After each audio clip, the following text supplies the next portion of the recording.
The account hit zero when she was 79. Call her Margaret, a composite, assembled from the retirement outcomes of thousands of American households, not a single named person.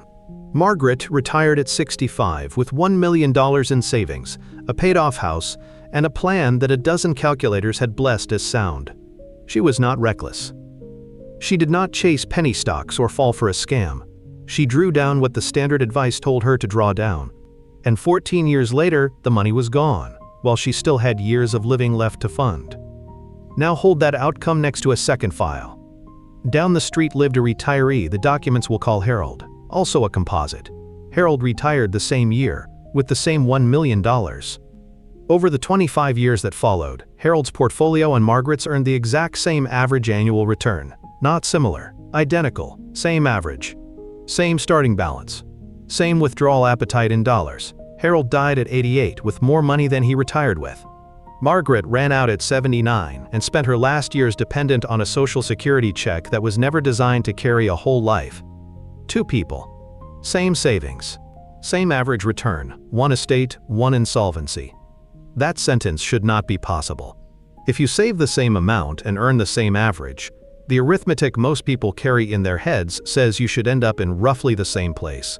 A retirement calculator will tell you the same thing. Feed it a balance, a return, a withdrawal rate, and it hands back a single confident number.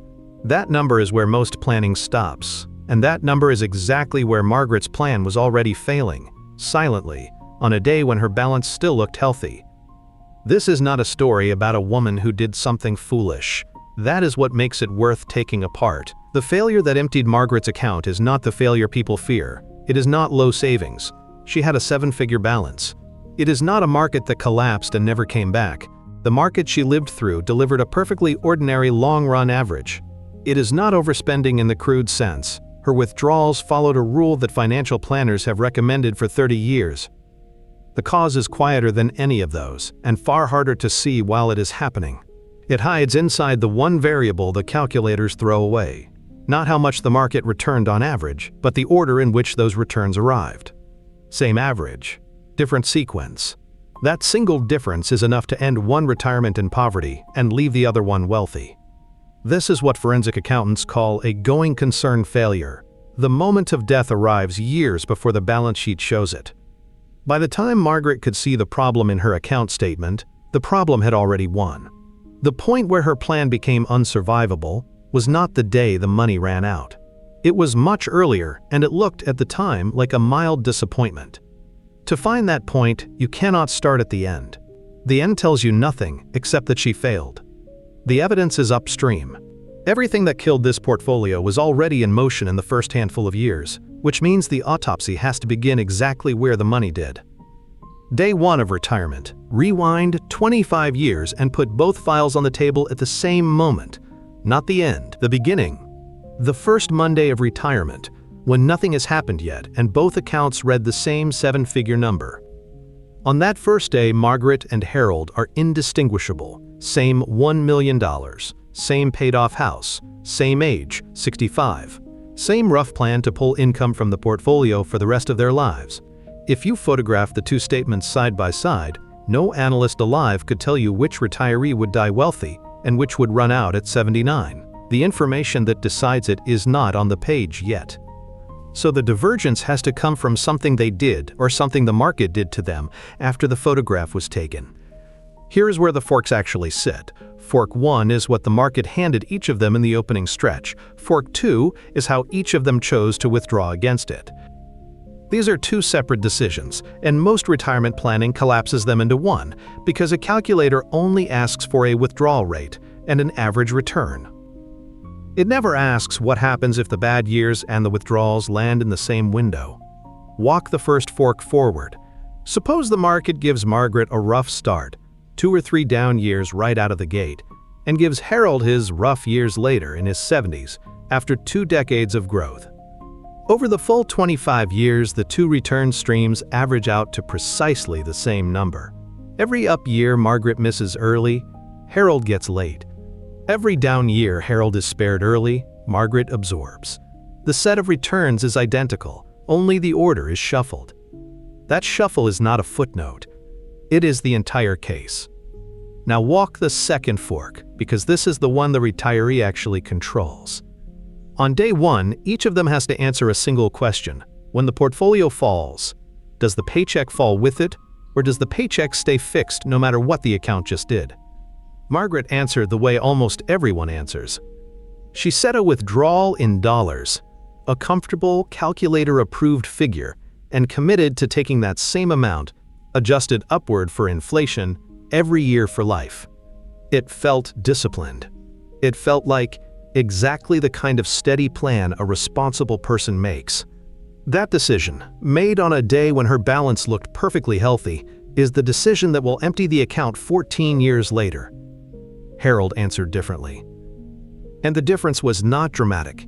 He did not buy an exotic product, or time the market, or predict the downturn.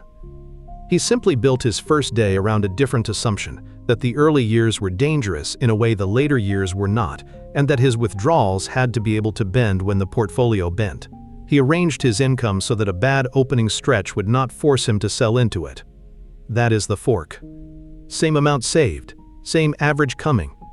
And on day one retiree hardwired a fixed claim against a portfolio that hadn't yet been tested, while the other left himself room to flinch. Which means the thing that separated an estate from an insolvency was not a number on the statement.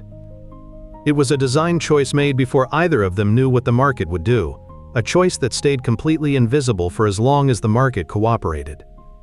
And for the first stretch, the market often does cooperate. That is the trap. The damage doesn't announce itself in year one with a crash and a headline. It accumulates quietly, inside ordinary-looking early returns, in the exact window where a fixed withdrawal does its worst work. Both retirees looked identical on paper. So the answer cannot be on the paper. It has to be in what the first 3 years did to two portfolios that started the same and were built to respond differently. Before the first 3 years get their turn on the table, the usual suspects deserve a fair hearing. Because the moment someone hears that $1 million portfolio ran dry at 79, 3 explanations arrive almost automatically. She didn't save enough. The market betrayed her. She spent too much. Each one is plausible. Each one has been the correct answer in millions of real households. And in Margaret's file, each one has an alibi. Take the first suspect, undersaving. This is the explanation the entire retirement industry is built to prevent, and for good reason. The median retirement account balance for households aged 55 to 64 sits near $185,000, according to the Federal Reserve Survey of Consumer Finances. Against that backdrop, a person with a fully funded $1 million portfolio and no mortgage is not the cautionary tale. She is the success story the calculators were designed to produce. If undersaving were the killer here, the diagnosis would be simple, and the video would be about something else. Steelman it fully. For the vast majority of Americans, the balance really is the problem. Then set it aside, because Margaret cleared that bar by a factor of 5, and still the account emptied. A cause that isn't present cannot be the cause. The second suspect is the market. Surely a portfolio doesn't collapse unless the market collapses and stays down. And there is real history behind that fear. An investor fully in the S&P 500 at the peak in October 2007 waited until 2013 to break even in price terms. Downturns are not imaginary, and a permanently broken market would end any plan. That is the strongest version of the argument. Here is where it fails. Margaret did not live through a permanently broken market. Over her 25 retirement years, her returns averaged out to an ordinary long-run figure. The same figure, precisely, that left Harold with more money than he started with. The market she experienced was survivable. The proof is that someone standing beside her survived it. If identical market averages produce an estate for one person and insolvency for another, the average market cannot be the murderer. It supplied both crime and non-crime from the same data. The third suspect is overspending, and this is the one that dies hardest because it carries a moral charge. It is comfortable to assume the person who ran out simply lived beyond her means. Margaret did not. She withdrew from her portfolio at an initial rate of 4%. The figure a financial planner named William Bengen derived in 1994 studying decades of market history. The figure that became the default rule of American retirement the figure printed inside nearly every calculator that blessed her plan. 4% is not extravagance, it is the number specifically engineered to be safe. She followed the rule the profession handed her, and the rule handed her ruin. Steelman, the accusation. Yes, a fixed withdrawal that never bends can absolutely drain an account. But if the withdrawal rate was the sanctioned safe rate, and Harold drew a comparable amount and thrived, then the raw act of spending 4% is not the offense either. Notice the pattern. Every obvious cause, examined at full strength, produces the same result, present in the general population, absent in this specific file. Undersaving, absent, she had $1 million, broken market. Absent, the average was ordinary and her neighbor survived it. Overspending, absent, she followed the certified rule. 3 suspects, 3 alibis, and a body on the table. That is the uncomfortable shape of this case. When every explanation you can name has an alibi, you are not looking at a mystery with no answer. You are looking at a suspect nobody thought to watch, one that was standing inside the room the entire time, wearing the uniform of the very rules that were supposed to keep her safe. So watch the room again, this time with the suspects cleared, and let the timeline itself do the accusing. Margaret retires. The first year does not crash. It disappoints. Her portfolio slips a modest amount. Nothing that makes a headline, nothing that would frighten a younger investor with 30 years ahead of her. The kind of year that, in your 40s, you barely notice on a statement. The second year does something similar. A third soft year follows. No collapse. No panic. Just 3 ordinary, forgettable, mildly negative years, arriving back to back, right at the opening. Here is the tension. During those 3 years, Margaret kept doing the one thing her plan told her to do. She kept withdrawing her fixed dollar amount, $40,000, adjusted up for inflation every single year. The market was down, and her paycheck was not, which means that to fund each year's income, she had to sell shares into a falling portfolio. She sold low, then she sold lower, then she sold lower again. And every share sold to cover a down year withdrawal was a share that would never be in the account to recover when the market turned back up. That is the mechanism, made concrete, not a crash, a drain applied precisely when the well was already low. Now the relief, because for a moment it looks fine. By year 4 the market recovers, prices climb, on paper the storm has passed. Margaret's statement stops bleeding and starts growing again. And if you glanced at it in year 5, you would see a portfolio that survived a rough patch and stabilized. This is the part that fools everyone. The recovery is real.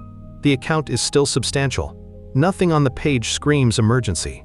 Margaret feels, reasonably, that the danger is behind her. It is not, and here is the revelation. The recovery came back for the market, but it could not come back for Margaret, because the shares that would have carried her through the recovery had already been sold to pay for the downturn. Harold, holding the identical returns in the identical years, watched the same recovery lift a portfolio he had not gutted. The market gave both of them the same rebound. Only one of them still owned enough of the boat to be lifted by it. So return to the 3 suspects and close the file on all of them. It was not too little saved. She started the recovery still holding most of $1 million. It was not the market. The market recovered on schedule and rewarded the retiree standing right beside her. It was not overspending in any moral sense.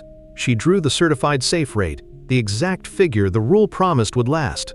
None of the named suspects killed this portfolio. What killed it was where the bad years sat. 3 soft years at the front, colliding with a fixed withdrawal, converted an ordinary dip into a permanent extraction of principal. A wound taken in the first 1,000 days that no later gain could heal. The average return over 25 years was fine. The order was fatal. The suspect was never a number on the statement. It was the calendar. But an autopsy proves nothing on a single body. A skeptic can still say Margaret was simply unlucky, that any retiree hit with early losses would fail, and the timing is just bad fortune wearing a lab coat. That objection has to be answered, and there is only one way to answer it cleanly. Take the exact same returns. Every up year, every down year, the identical set of numbers. Change nothing but the order. Put Margaret's bad years at the end, instead of the beginning. Run the same portfolio, the same withdrawals, the same average, through a reshuffled calendar and see whether the outcome moves. If timing is truly the killer, that single change should turn an insolvency into an estate. Take Margaret's 25 years of market returns and lay them out as a deck of cards. Every card is 1 year's result: the down years, the flat years, the strong recoveries. 25 cards. Now deal that exact deck to Harold with one instruction: reverse the order. His worst years go to the back in his late 70s and 80s. His strong years come first. Not a single card is added, removed, or changed in value. The deck is identical, only the sequence is flipped. That flip is the whole experiment, and the experiment is the only thing that can silence the skeptic who says Margaret was simply unlucky. Run it forward. Harold retires with the same $1 million. His opening years are the strong ones. The recoveries Margaret only reached after she'd already sold into her losses. So in Harold's first stretch, he withdraws his income from a portfolio that is growing. He sells shares, yes, but he sells them high, and he sells fewer of them, because a rising balance means each dollar of income costs a smaller slice of the whole. His principle is not just intact after 3 years, it is larger than the day he retired. Then, decades in, Harold finally meets Margaret's bad years, the same 3 soft years, the same modest declines, but look at what they hit. They hit a portfolio that has already compounded for 20 years. They hit a balance so far above his starting point that a mild downturn barely dents the trajectory. And critically, by the time those losses arrive, Harold has far fewer years of withdrawals left to fund. The bad sequence lands on a body that can absorb it. Same deck, same average. Same withdrawals in dollars. Harold dies at 88 with more than he retired with. Margaret ran out at 79. The only variable that moved was the order of the cards. Here is the central truth the experiment forces into the open. A retirement portfolio is not a savings account earning an average. It is a sequence of transactions in time, and the early transactions carry vastly more weight than the late ones, because early losses are locked in permanently the moment you sell shares to live on. You cannot unsell them. A dollar of principal withdrawn during a downturn in year 2 is a dollar that never participates in the recovery in year 4 and never compounds through the 20 years after that. A dollar of the same withdrawal in year 23 costs you almost nothing because there is almost no time left for it to have grown anyway. That asymmetry is why the average lies. The average treats year 2 and year 23 as equal contributors to your fate. They are not remotely equal. Early years are load-bearing, late years are decorative. Now unfold what this actually means for the loop that opened this whole investigation. If 2 retirees save the exact same amount and earn the exact same average return, why does only one of them run out of money? The answer is now fully on the table, and it is not luck, not markets, not discipline. It is that the same average return is a phrase that quietly hides the single most decisive fact about a retirement. When the losses arrived relative to when the withdrawals were happening, Margaret and Harold did not have different investments. They had different calendars, and the calendar, not the balance, wrote the ending. This has a name. Practitioners call it sequence of returns risk, and it is the reason 2 identical portfolios can end in an estate and an insolvency. The math is not exotic. It is simply that withdrawing money and losing money in the same window compounds against you in a way that averaging can never reveal, because averaging assumes you experience the whole return stream at once, and no retiree ever does. A retiree experiences it 1 year at a time, spending along the way. So the counterexample holds. Reverse the order, and the insolvency becomes an estate. Same amount, same average, opposite fate. Amount was never the deciding factor. Order was. Which raises the harder question, the one hiding underneath the tidy result. Order beats amount. But why should the mere sequence of numbers have this much power over a person's money, enough to overrule $1 million and a certified safe withdrawal rule? Think of a portfolio in retirement as a river feeding a house downstream. The water level is the average return. Over decades, plenty of water flows past. But you do not live off the average level. You live off whatever is in the channel on the day you go to the well. And in a river, timing is everything. A drought in a wet decade still empties your bucket if it lands in the exact season you were counting on the flow. The yearly average tells you the river was healthy. It tells you nothing about whether there was water in front of your house the morning you needed it. That image is not decoration, it is the literal mechanism, and it explains why a shuffled deck of identical cards can decide between an estate and an insolvency. Here is why the sequence has this power made explicit. Two forces act on a retirement portfolio every single year, and they pull in opposite directions. One is the market's return, which can be positive or negative. The other is the withdrawal, which is always negative. Money leaves regardless of what the market did. In an accumulation portfolio, before retirement, only the first force is at work. Nobody is pulling money out, so a bad early year is simply a lower base that later gains rebuild on. Order barely matters when you are only adding. Retirement flips the sign. Now you are subtracting every year, and subtraction interacts with loss in a way addition never does. When a down year and a withdrawal land in the same 12 months, you are not just watching a paper loss you can wait out. You are converting that loss into a permanent one, because you sell shares at the depressed price to fund the withdrawal. Those shares leave the account forever. When the recovery comes, they are not there to be lifted. The market rebounds, your position does not, because the position is smaller than it was. That is the entire engine. Loss plus withdrawal in the same window equals principal that can never recover. Now compare the same loss placed late. A down year deep into retirement hits a balance that has already compounded for 2 decades, and it is followed by fewer remaining withdrawals because there are fewer years left to fund. The identical percentage decline removes far fewer load-bearing dollars. Same drop, radically different consequence, not because the market behaved differently, but because of where in the sequence of withdrawals it landed. This is why the average return is a number that conceals the thing that actually decides your fate. An average is computed as if you experienced all 25 years simultaneously, in one frictionless block. No retiree lives that way. A retiree experiences the returns 1 year at a time, spending along the path, and the spending permanently records the early damage before the later gains ever arrive to offset it. The average erases the calendar is what kills. So sit with what that means. The invisible variable that decided who survived. The one the calculators discard, the one no side-by-side statement can show on day one, was never a quality of the portfolio at all. It was a property of time. Not how much Margaret saved, not how the market treated her on balance, but the precise collision between when the losses fell and when the withdrawals were being taken. Same amount, same average, same certified safe rate. The only difference was the order in which reality arrived, and order in a portfolio you are draining is not a detail. It is the whole verdict. There is one thing left to understand, and it is the part that turns a manageable risk into a fatal one.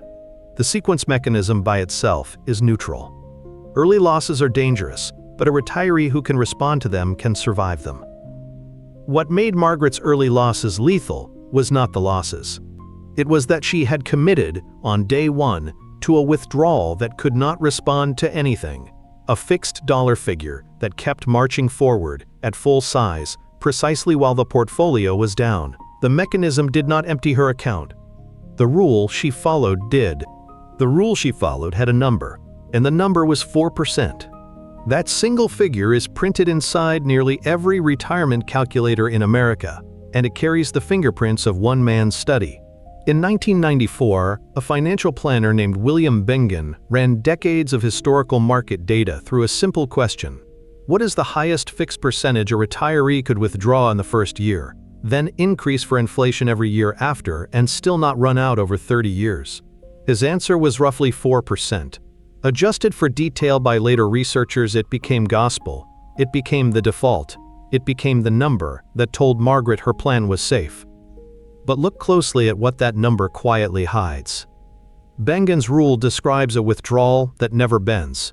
You set the dollar amount in year one. For Margaret, $40,000 on $1 million balance, and from then on the rule cares about exactly one thing: last year's number plus inflation. It does not ask what the market did. It does not ask whether the portfolio rose or fell. It hands you the same claim on the account, whether that account just gained 15% or lost 15%. The rule is deliberately blind to the portfolio's condition, and that blindness was sold as its greatest virtue. Discipline. A number you never have to second guess. A plan you can set and forget. That blindness is the accelerant. Recalculate what it does in a downturn. Margaret needs $40,000 this year. In a normal year, 40,000 out of a million is 4 cents on the dollar, a trim.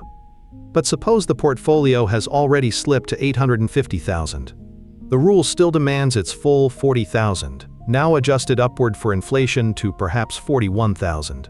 Against a shrunken balance, that fixed dollar figure is no longer 4%. It is closer to 5%. The percentage she is actually extracting climbs precisely when the portfolio can least afford it, because the numerator is frozen by the rule while the denominator falls with the market.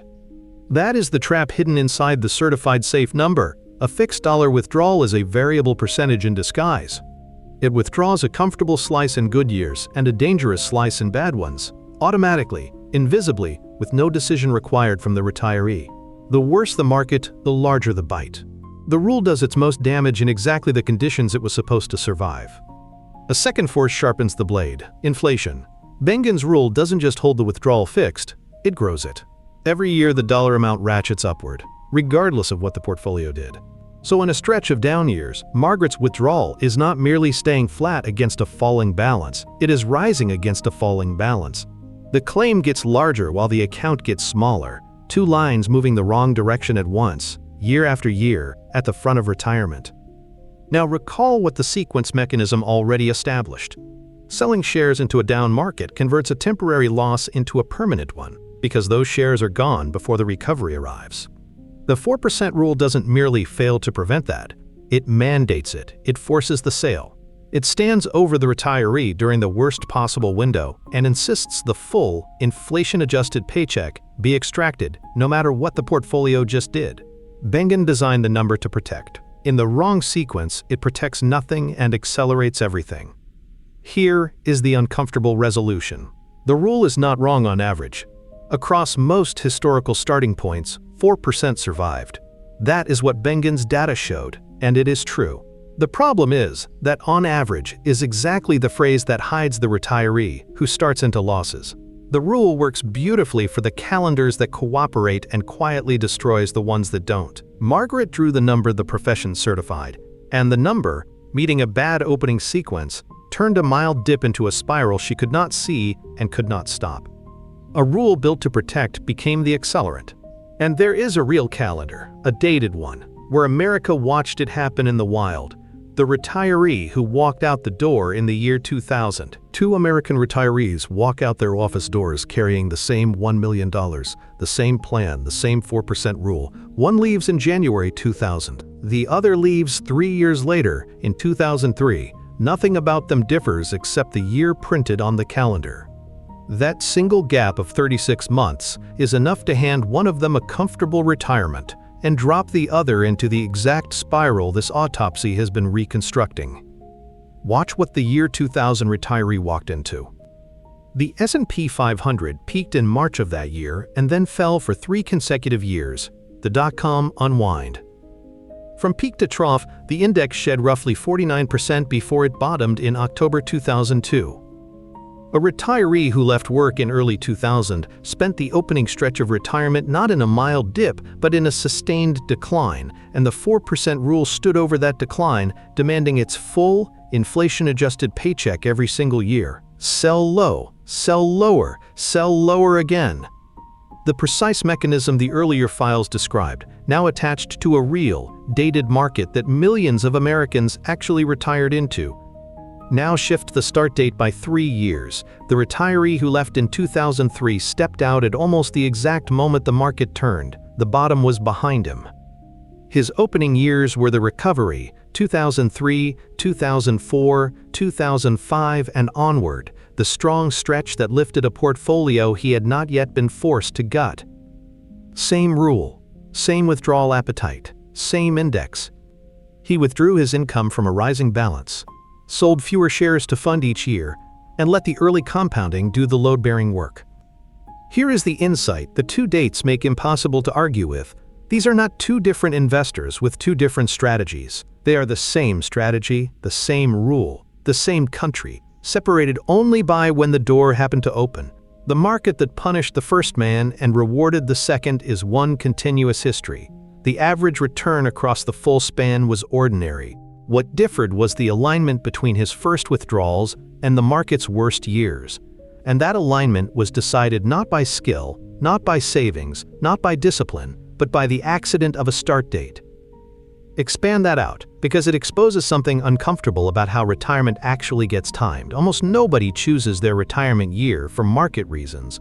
People retire when they turn 65, when a pension vests, when a company reorganizes, when health forces the decision, when a spouse is ready. The single variable that the entire outcome hinges on, the sequence you happen to walk into, is the one variable most retirees never consciously select. The 2000 retiree did nothing wrong. He did not mistime the market. He simply reached his birthday in a bad year, and the fixed rule converted that ordinary coincidence into permanent damage. And this is where the danger sharpens into something worth naming plainly. Through those first 3 declining years, the 2000 retiree's statement did not read, quote, catastrophe. It read like a rough patch. The balance was lower, uncomfortably so, but still substantial. Still 6 figures deep, still enough that a calculator, rerun in 2002, might have said he could continue. The failure was accumulating faster than the statement could show it. Every share sold into that decline was a share subtracted from a recovery that had not arrived yet, and the account had no way to display a loss that lived entirely in the future. So by the time the danger is visible on the statement, by the time the numbers finally look alarming enough to force a change, has the recovery already been sold, the principal already surrendered, the outcome already written? Is the moment a retiree can finally see the problem the very moment it has already stopped being fixable? The 2003 retiree never had to ask. The 2000 retiree could not have known to. And if the choice of a start year decides this much, the real question is colder still. At what precise point does the failure stop being a risk and become locked in? Here is a number that should unsettle anyone counting on a retirement account.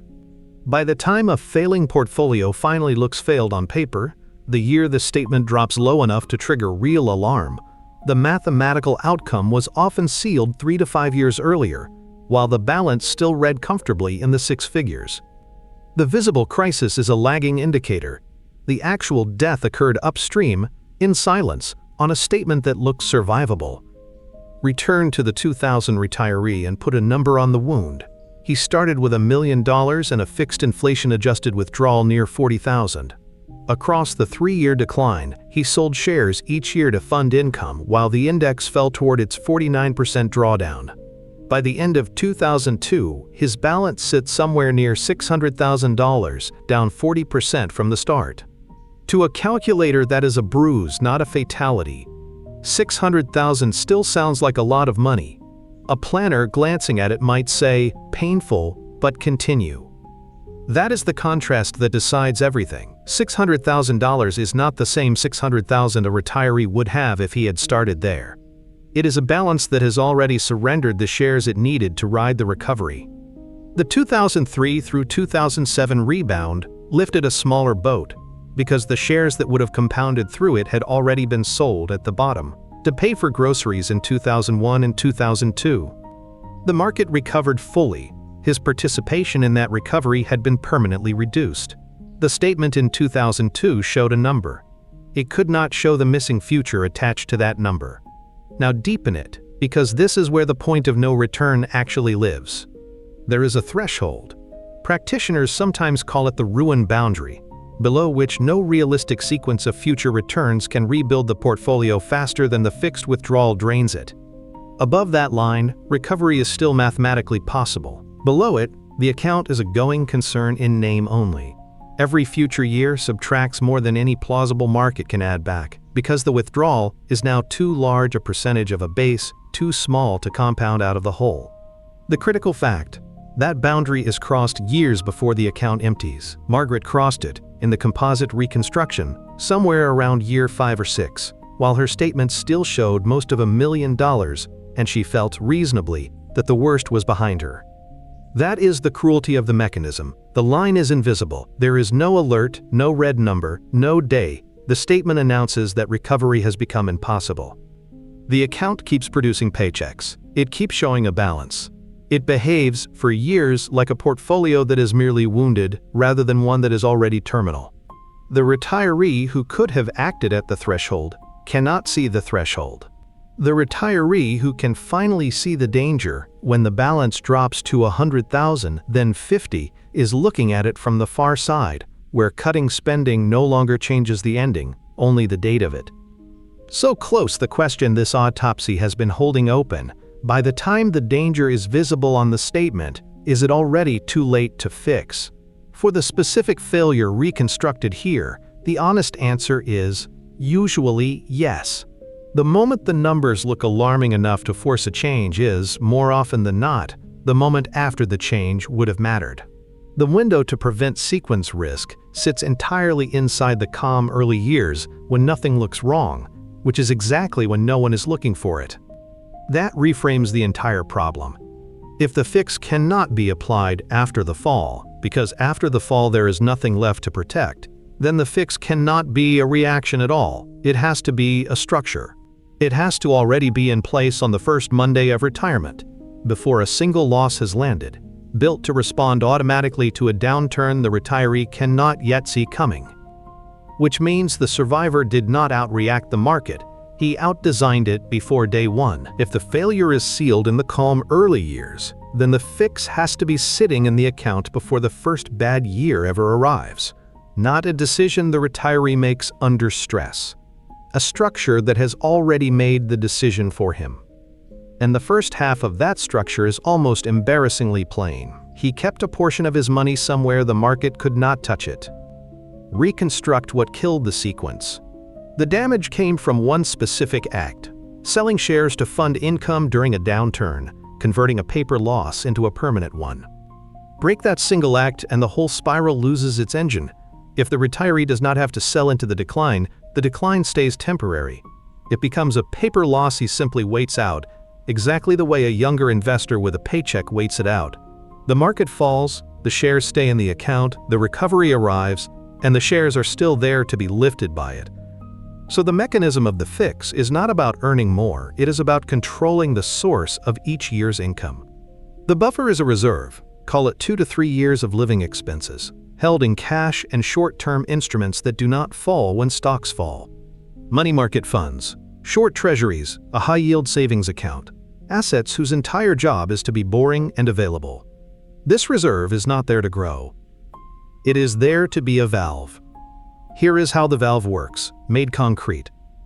In a normal year, income comes from the portfolio the ordinary way. The retiree sells appreciated shares or spends dividends and refills the buffer as he goes. But the moment the market turns down, the source switches.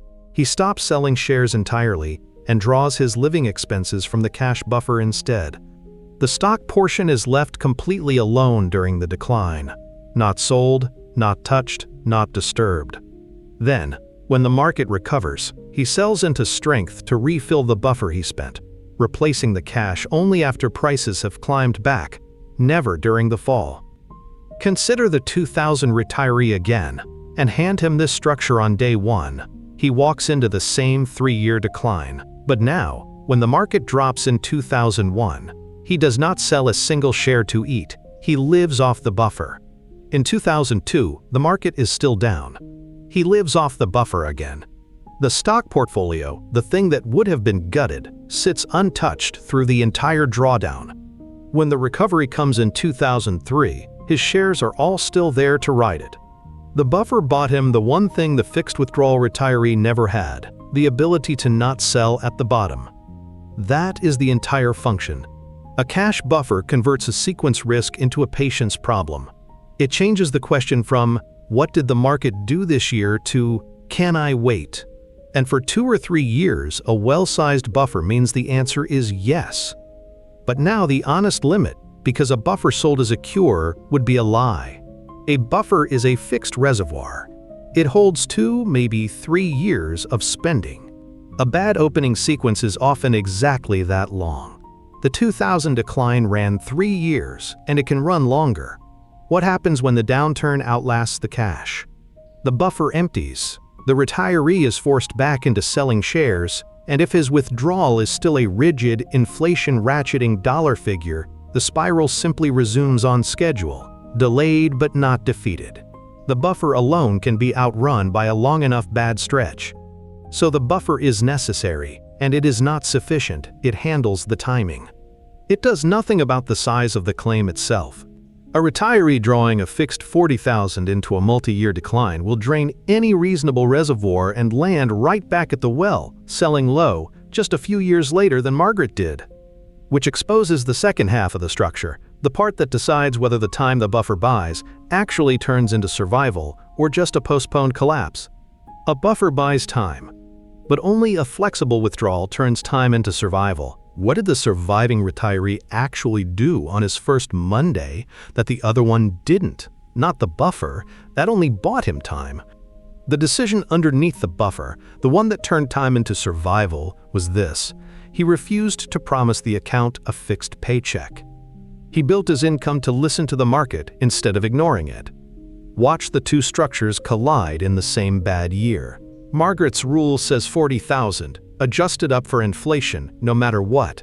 The portfolio just fell 15%, and the rule does not blink.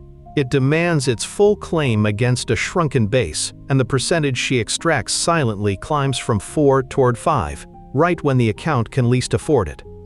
Now run the surviving retiree through the identical 15% year. His rule does not hand him a fixed dollar figure. It hands him a fixed percentage of whatever the portfolio is actually worth at the start of that year. Same 4%, but 4% of the current balance, not 4% of a number frozen back on day one. When the portfolio falls 15%, his withdrawal falls with it. The paycheck bends because the portfolio bent. That is the entire difference, and it is worth making concrete. Suppose both start at $1 million, and both hit a year where the balance has dropped to $850,000. Margaret pulls her $41,000, nearly 5% of what's left. The flexible retiree pulls 4% of $850,000, $34,000. $7,000 stays in the account, in a down year, precisely when every retained dollar is a share not sold at the bottom. He tightened his belt automatically, without a moment of panic, or a single decision made under stress, because the rule tightened it for him. Here is the lesson the two rules teach when set side by side. A fixed dollar withdrawal transfers all the market's risk onto the portfolio. The account absorbs every shock while the spending stays rigid. A flexible withdrawal shares the risk between the spending and the portfolio. In good years, 4% of a growing balance means his paycheck rises. In bad years, 4% of a shrinking balance means his paycheck dips, and he absorbs a little discomfort, so the portfolio doesn't absorb a fatal wound. The spending flexes so the principal doesn't have to break. This is where the buffer and the flexible rule become one machine rather than two ideas. The buffer handles the timing. It lets him avoid selling during the worst of a decline. The flexible rule handles the size. It shrinks the claim so that when the buffer does refill, it refills against a smaller draw the portfolio can actually sustain. Together they answer both halves of the sequence problem. Don't sell at the bottom, and don't demand too much while you're down. Neither alone survives a long bad opening. Both together do. Notice what the surviving retiree did not do. He did not predict the downturn. He did not time an exit. He did not buy an exotic annuity or find a genius manager. He did something almost boring. On day one, before a single loss had landed, he accepted that his income would be a little smaller in bad years. And he built that acceptance into the structure so his future self never had to summon the discipline in the moment. He gave up the illusion of a perfectly steady paycheck in exchange for a portfolio that could not be gutted at the bottom. That is the fork Margaret didn't take. On her first Monday, she hardwired a fixed claim against an untested portfolio. On his first Monday, he hardwired a claim that would bend. Same savings, same average, same country, same market, same rule of thumb as a starting point. The only real difference was made before either of them knew what the market would do. One designed his spending to listen, the other designed it to ignore. The fix is now fully named: a cash buffer to control when income is drawn, and a flexible withdrawal to control how much. The specific failure that emptied Margaret's account has a specific structural defense, and it has to be in place before day one, because after the fall there is nothing left to defend. which leaves one question standing over both files. The structure keeps a portfolio alive, but surviving is not the same as thriving. Between the retiree who ran out and the retiree who died with more than he started, who actually walks away wealthy, and what does wealth even mean once you've seen how quietly it can vanish? Harold died at 88 with more money than he retired with. That sentence should be impossible. He did not earn a better market than Margaret. He did not save more. He did not outguess a single downturn. He drew from the same starting balance, lived through the same 25 years, and landed on the same average return. And he died solvent, with an estate, while the retiree down the street ran out at 79 with years of living still to fund. So answer the question this whole investigation has been holding open. If two retirees save the exact same amount and earn the exact same average return, why does only one of them run out of money? Because the same average return was always a lie of composition. It is a single tidy number stretched over a sequence it cannot describe. It tells you the river was healthy. It says nothing about whether there was water in front of your house the morning you went to the well. Margaret and Harold did not own different portfolios. They owned different calendars, and one of them hardwired, on his first Monday, a set of choices that let the calendar do its worst without landing a fatal blow. That is the finding. Not luck, not markets, not discipline. Order beat amount and structure beat order. Now turn the file toward the only person it was ever really about, you. If you are within 15 years of retirement, the number on your statement is telling you less than you think. It tells you whether you have enough on average. It does not tell you what happens if your first 3 years arrive soft, and that, not the balance, is the variable that will decide whether your money outlives you or you outlive it. A calculator cannot show you your own sequence because your sequence has not happened yet, which means the defense cannot wait for the data. It has to be built in the dark before the first loss lands. Here is what that looks like in practice, and it is not exotic. A reserve of 2 to 3 years of spending, held somewhere the market cannot touch, so a downturn never forces you to sell shares to eat. And a withdrawal that flexes a percentage of what the portfolio is actually worth, not a fixed dollar figure frozen on day one, so that in a bad year, the paycheck bends before the principal breaks. The buffer controls when you draw. The flexible rule controls how much. Neither alone survives a long, bad opening. Together they diffuse the exact failure that emptied Margaret's account. Notice what is not on that list. No prediction, no timing, no genius manager. The surviving retiree did something almost dull. He accepted a slightly smaller paycheck in bad years, and he built that acceptance into the structure so his future self never had to find the courage in the moment. He gave up the illusion of a perfectly steady income in exchange for a portfolio that could not be gutted at the bottom. The step where most people fail is precisely there, on the first Monday, choosing a fixed claim against an untested portfolio because it feels disciplined, because a rule from 1994 blessed it, because the calculator smiled.